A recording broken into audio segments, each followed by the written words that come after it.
I don't remember exactly when I stopped sleeping properly. I think it started around the third week of September, about a month after I joined Hillcroft Residential School as a new student in Class 11, but I'm not fully sure anymore. My sense of time from that period is not reliable. I've accepted that. What I do remember clearly is the library. I remember it better than I remember my own dorm room from that year, better than most of my classmates' faces. The smell of it, the particular silence it had after 9 p.m. when the supervised study hour ended and most students went back to their rooms. The way the yellow reading lamps made small circles of light on the tables and everything outside those circles was just dark. I remember the girl who used to sit across from me. Her name was Priya. Hillcroft was about 60 kilometers outside Pune, in the hills. That's not a detail I'm adding for atmosphere. It matters because the isolation is part of what made everything worse. There was no going home on weekends for most students. There was no stepping outside the gate for a walk. The school compound was large, but it had a wall around it, and beyond the wall was just road and then forest, and the nearest town was a 20-minute auto ride away. I had come from Nagpur. My father had transferred for work, and my parents had decided, for reasons I didn't fully understand at the time, that a residential school was better than uprooting me to a new city for 1 year. I'd go to Hillcroft for Class 11, then come home for Class 12, they said. I was not happy about this. I want to be clear about that, because it explains why I was the kind of person who stayed in the library late, alone, instead of building friendships in the dorm. I was unhappy, and I was keeping myself busy so I wouldn't have to think about being unhappy. The library was the easiest place to do that. The library at Hillcroft was in a separate building from the main school. It was a single large room on the ground floor with tall shelves along the walls and 8 long reading tables in the center. It could seat maybe 40 students at once. During the day, it was moderately busy. After 9 p.m., when supervised study hour ended, a librarian's assistant named Ramesh Baiya would come and ask everyone to leave. But the library wasn't locked until 10:30. That was the school's quiet rule, not officially written anywhere, but understood. If you were serious about studying, you could stay until Ramesh Baiya came back at 10:30 to lock up. A few students used this time. I used it every night. For the first 3 weeks, I was alone in the library after 9. Then Priya started coming. The first time I noticed her, she was already sitting at the table diagonally across from me. I don't know when she came in. I'd been reading, and when I looked up, she was just there, a girl my age, maybe slightly younger looking, with her hair in a single braid and a blue sweater. She had a notebook open in front of her, and she was writing in it without a textbook nearby, which I noticed because I always need a textbook open to take notes, and I'd always assumed everyone did. She looked up when I looked at her. She didn't smile exactly, but she didn't look away either. She just looked at me steadily for a moment, like she was noting that I existed, and then went back to her notebook. I went back to my textbook. This happened for 3 nights in a row before either of us spoke. On the 4th night, she moved to my table. "Your highlighter," she said. "Can I use it for a minute?" I gave it to her. She used it on something in her notebook, I couldn't see what, and gave it back. "You're the new girl," she said. "Nagpur, right?" "Yes," I said. "How did you know?" She smiled slightly. "Small school." Her name was Priya. She was in Class 11 too, but a different section, 11A, while I was 11C. She told me she liked the library after hours because it was the only place in the school that was fully quiet. She said the dorm was too loud for her. I agreed. We went back to our work. That was all for the first few nights. We sat at the same table, we studied. Sometimes she'd ask to borrow a pen, or I'd ask what time it was. It was easy and simple, and I was grateful for it because I had been very lonely. Sometime in October, I started talking to her properly. I don't know what shifted. One night I said something about a chapter I was struggling with, something about the French Revolution, I think, and she leaned over to look at my notes and said something that was actually helpful, a way of organizing the information that I hadn't thought of. After that, we started talking. Not constantly, not in a way that disturbed the studying, but in that low, quiet way that people talk in libraries, heads bent towards each other, voices under the silence rather than through it. She was easy to talk to. She didn't ask me many questions about myself, which I appreciated. She mostly listened. When she did speak, she said careful things, not clever exactly, but precise, like she'd thought about each sentence before saying it. I noticed small things about her during those weeks. She was always already there when I arrived, no matter how early I came. I started coming at 8:45, right after dinner, earlier than anyone else. She was always already sitting at our table. She never had a snack. The library had a rule against eating, but students broke it all the time. A biscuit wrapper, a small container of dry mixture, hidden in a bag. Priya never did this. She sat for hours and never ate anything and never seemed to want to. She never went to the bathroom, not once in all the nights I sat with her. I noticed these things the way you notice small things about a person you spend a lot of time with. I didn't find them strange yet. People are just different. The first thing that actually felt off was the cold. It happened on a night in late October. The Pune hills get cold early, and the library building was old and didn't hold heat very well. I had a jacket on. I was still a little cold, but fine. At some point, Priya leaned across the table to look at something in my notebook. She did this sometimes, peered at my work and made a comment, and her arm brushed mine. I pulled back slightly, instinctively. Her arm was so cold it felt like touching the underside of a metal bench, not the cold of someone who had been sitting in a chilly room, something colder than that, something that didn't feel like skin temperature at all. She pulled back too and looked at me. "Sorry," she said. "No, I just stopped. Are you warm enough? You should get a warmer sweater." She looked down at her blue sweater. "I don't feel cold," she said. I thought she was being stubborn about admitting it, the way some people are. I didn't press the point. In November, I finally made a friend in my own section, a girl named Sunaida, who was kind and funny, and who I probably should have been spending more time with. She started inviting me to eat with her group, and sometimes in the evenings we'd sit together in the common room. One day she asked me what I'd been doing every night in the library so late. "Just studying," I said, "and talking to Priya." Sunaina looked at me blankly. "Who?" "Priya, from 11A. She shook her head. "I know everyone in 11A. There's no Priya in 11A. I laughed. "There is. We talk literally every night." Sunaina looked at me with an expression that wasn't quite concern and wasn't quite confusion, just a neutral look, careful. "Mira, I've been in this school since class 8. 11A has 22 students. I know all of them. There's no Priya." I told her she must be wrong. Sunaina shrugged and changed the subject. That night in the library, I asked Priya directly, "What section are you?" She paused for a moment, just a slight pause, like you pause when you're recalling something. 11A, she said. "My friend Sunaina says she doesn't know you." Priya looked at her notebook. "Sunaina doesn't know everyone." That was all. She didn't seem bothered by it. She turned a page and kept writing. I told myself Sunaina was wrong. Some people are not as observant as they think they are. I want to tell you about a particular Tuesday in November, because it is the Tuesday I think about the most. I had a history test the next morning. I was nervous about it. I came to the library at 8:45 and Priya was already there, same as always, same blue sweater, braid slightly different that day, 2 plaits instead of 1, tied at the bottom. We studied. Around 9:45, I realized I'd left my history notes in my dorm room. "I'll be back in 10 minutes, I told Priya. "Don't go anywhere." She nodded without looking up. I went to the dorm building, grabbed my notes, and came back. The whole thing took maybe 12 minutes. When I came back into the library, Priya was at our table. But Ramesh Bhaiya was also standing near the door, and he looked surprised when I walked in. "Didi, library almost close time, hey?" "I know, Ramesh Bhaiya, just a few more minutes." He nodded and went to his small desk near the door. I sat down. Priya looked up at me. "Did you find them?" asked Priya about my notes. "Yes," I said. I opened my notes and started reading. After about 5 minutes, I glanced up at Ramesh Bhaiya's desk.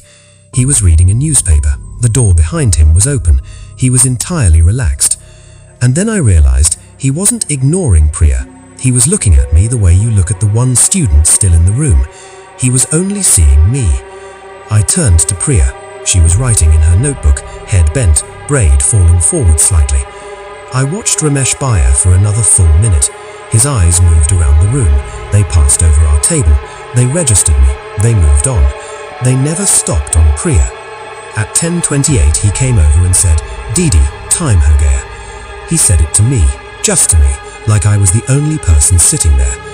I gathered my things. Priya didn't look up. She kept writing. I didn't say goodbye. I don't know why.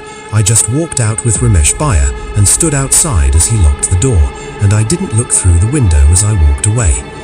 The next day, I went to the school office. I told the woman at the front desk, Mrs. Parikh, who handled student records, that I was trying to find a classmate from 11A, a girl named Priya, to return a textbook I'd borrowed. Mrs. Parikh opened her computer. She looked through it, scrolled, looked again. "No student named Priya in class 11, she said. "You sure it's 11A?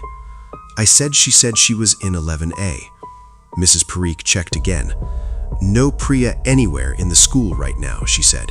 "Could be she told you a wrong name. Sometimes new students get confused with who's who." I nodded and left. I went straight to the library. It was afternoon, between classes, empty.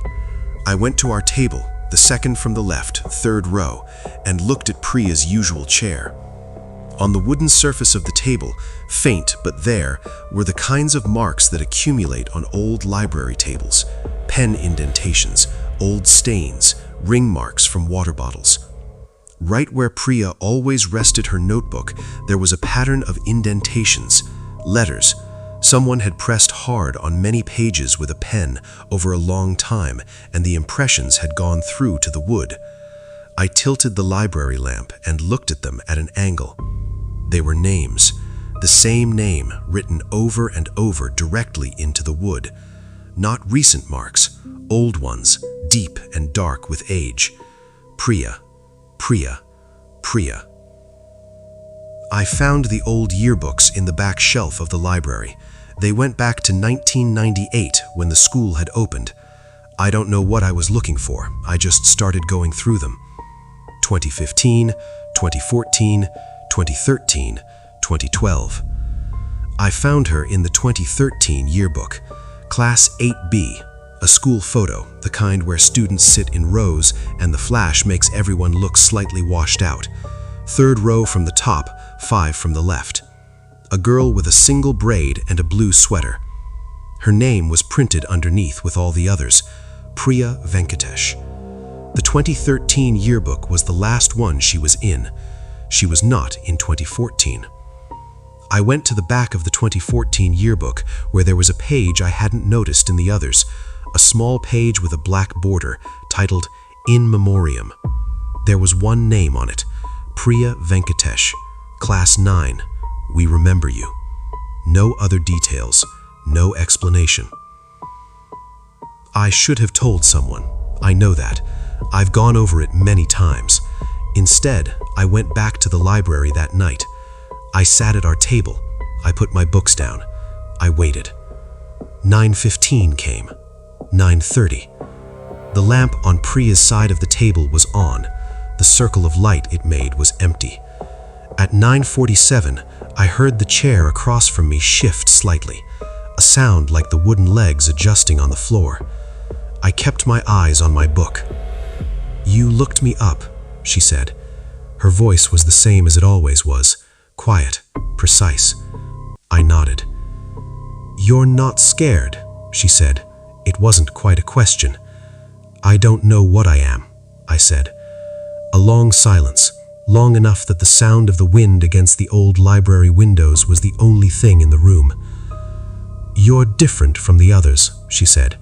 "Most of them stopped seeing me after a while. You kept seeing me." "What happened to you?" I asked. She didn't answer. "Priya, you should go back to your room after Ramesh Bhaiya locks up. You've been staying too late. You're not sleeping enough." "That's not an answer." "I know."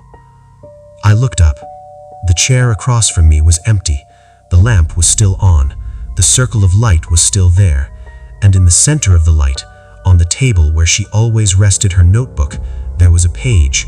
A single ruled page, torn from a notebook, placed neatly in the center. I picked it up. It was covered with writing. Dense, small, careful writing. Priya's writing. I knew it then. I'd seen it for 2 months. But the ink was very faint, like it had been written a long time ago and was slowly disappearing. It was a list of names, At the top of the list, faded almost to nothing, were names I didn't recognize. Lower down, the ink was darker, more recent. Near the bottom, in ink that was still sharp and clear, was my name. Meera Joshi, Class 11C, joined September. Below my name, the page was blank. I went to Sunaina the next morning and told her everything. She listened without interrupting. When she finished, she was quiet for a moment. "Meera," she said carefully, "can I show you something?" She took me to the library, daytime, bright and full of students. She walked to our table, the second from the left, third row, and she stood at it and looked at me. "Which chair do you sit in?" she asked. I pointed to my usual chair, on the right side. "And Priya sat across from you. That chair?" She pointed to the chair across from mine. "Yes." Sunaina looked at that chair for a moment. Then she said, "Meera, I've seen you in here multiple times after hours. I came to check on you once, maybe 3 weeks ago. You were sitting here alone and you were talking. I thought you were on the phone, but you weren't holding your phone." I said nothing. "You were talking to that chair, and then you'd stop, and then you'd talk again, like someone was answering you." The library was full of students around us. Sunlight came through the windows. Someone was whispering about a test. Someone laughed near the door. I looked at the chair across from mine. Just a chair. "She was there," I said. "She was always there." "I know you believe that," Sunaina said. I transferred back to Nagpur in December. My parents arranged it quickly once I told them, a diluted version of what I told you just now, the parts about not sleeping, about feeling strange, about the school not being a good fit. The real parts I kept to myself. On my last night, I didn't go to the library. I lay in my dorm bed and looked at the ceiling and thought about the list of names on that page. The names at the top faded to nothing, gone from the page one by one as time moved, and my name near the bottom, still dark, still clear. I still have the page. I kept it. I don't know why. Last month, 4 months after leaving Hillcroft, I took it out and looked at it again.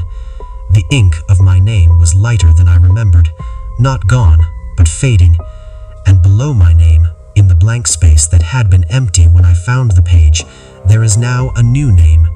The ink is very dark, fresh. I don't recognize the name. It's a girl's name. It could be anyone. I've thought about whether I should try to find out if she's a new student at Hillcroft, whether I should warn her, whether there is anything to warn her about, or whether I am a person who spent 3 months talking to an empty chair in a library and came away with a torn notebook page and a story I can't explain. I've decided not to look. I've decided that some things work like that list of names. Once you're on them, looking only moves you further down. I study at a day school now. I come home every evening. I don't stay in any room past dark if I can help it. I still don't sleep properly. I don't think that's going to change.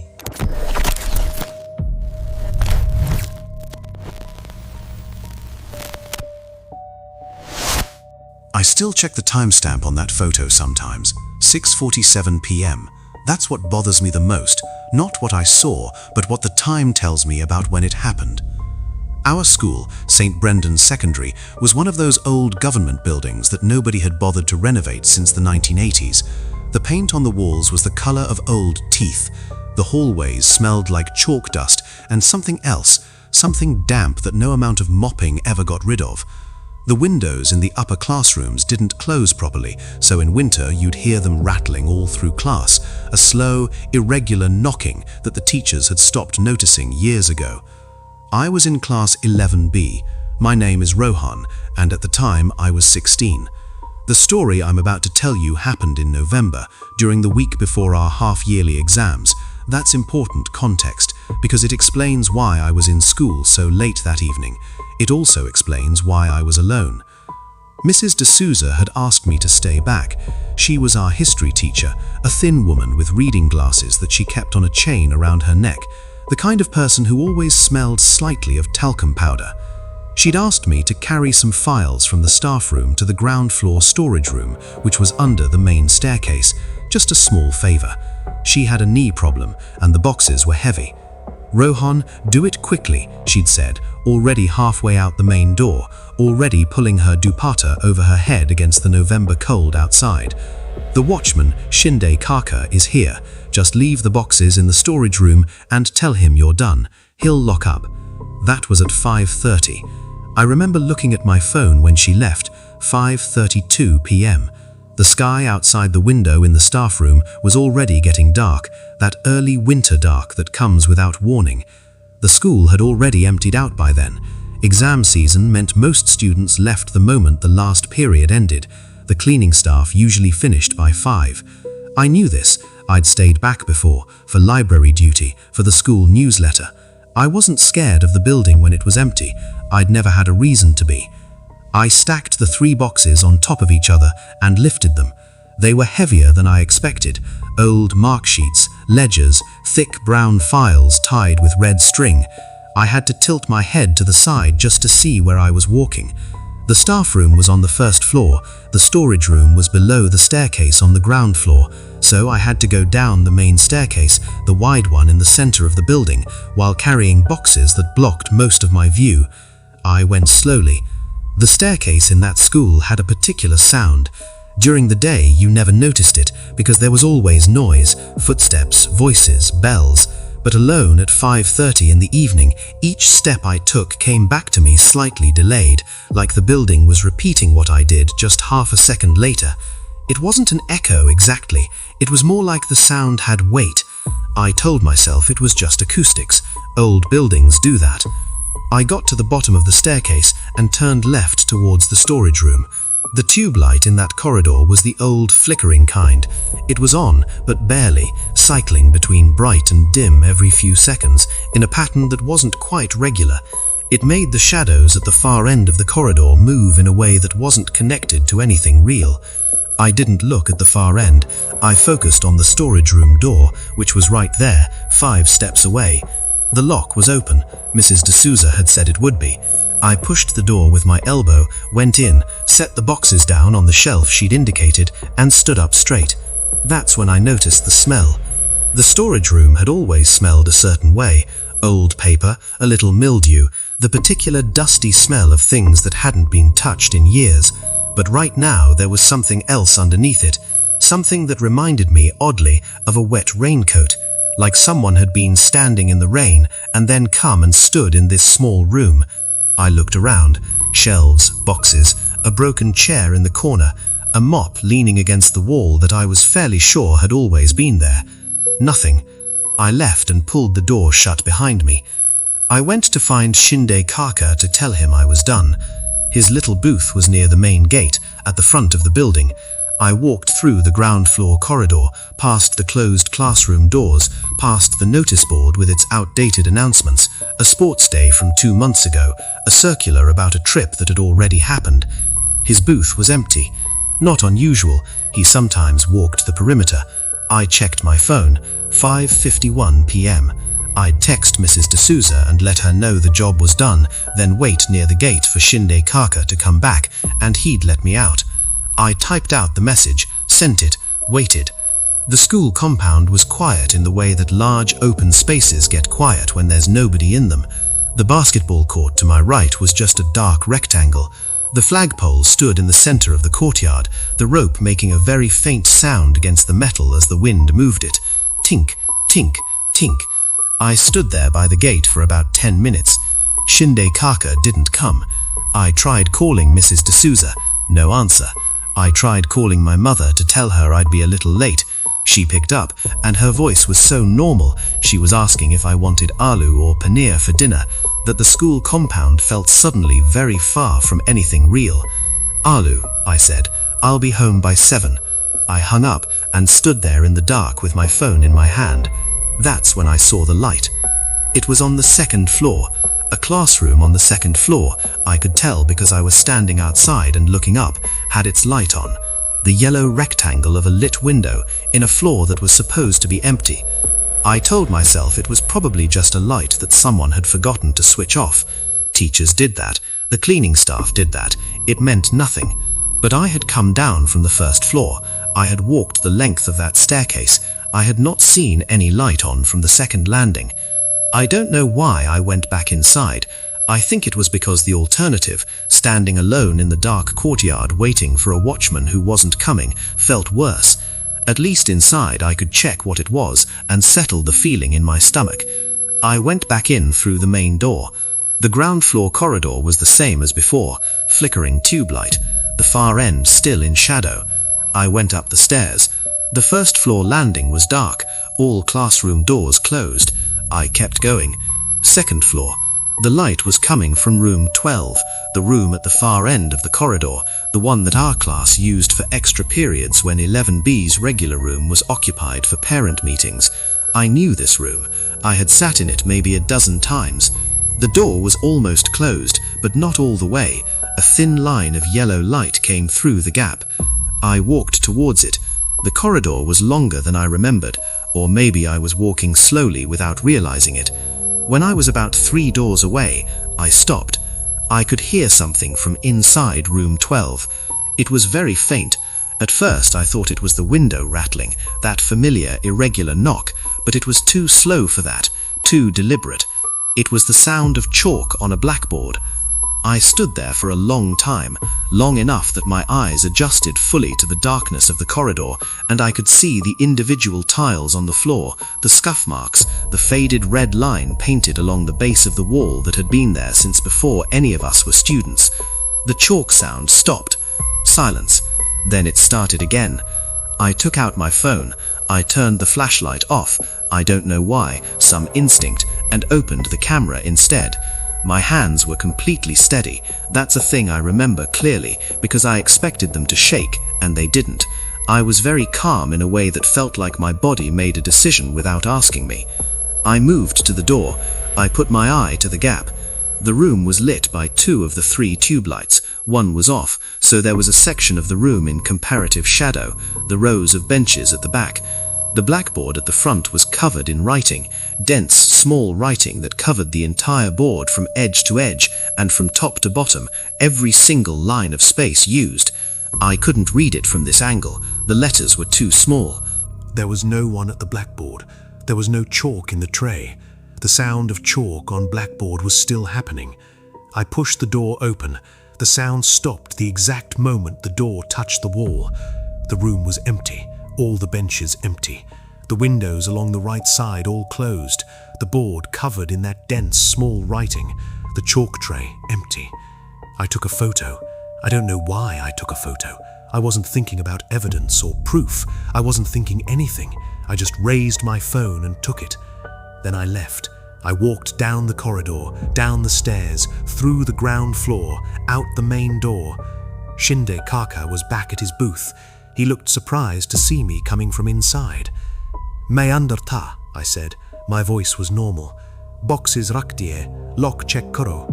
He nodded and said something about having gone to the back to check a noise. I nodded too, and he let me out through the gate, and I walked to the bus stop and went home and ate aloo for dinner and didn't tell anyone anything. The photo. I looked at it that night in my room with the door closed. The writing on the blackboard was names, hundreds of names, written over and over in small, neat letters, in rows. Some names I didn't recognize, some I did. Students from our school, teachers, people who had passed through that building over the years. My name was on the board. 3rd row from the bottom, left side. It had been written and then struck through with a single horizontal line. The timestamp on the photo was 6:47 p.m. I had entered that room at what I thought was around 6:15. I had been home by 6:50. My mother can confirm that. The timestamp should have said 6:15, maybe 6:20. It said 6:47. There are 32 minutes that I cannot account for. I've tried to explain this in every direction. My phone's clock was wrong. I misremembered the timing. I'd been standing in that corridor longer than I realized, but the chalk tray was empty, and the writing covered the entire board, and my name had already been crossed out. I'm in class 12 now. I'll sit my board exams in March. I try not to think about what being crossed off a list means. I try not to think about the 32 minutes. I try not to think about the smell of wet raincoat in a room that had been locked. Most days I manage it. Some days I check the photo again, just to make sure my name still looks the same. Last week, I noticed something I hadn't before. The line through my name, the single horizontal strike, is slightly lighter than it was, like it's been partially erased, like something is deciding again.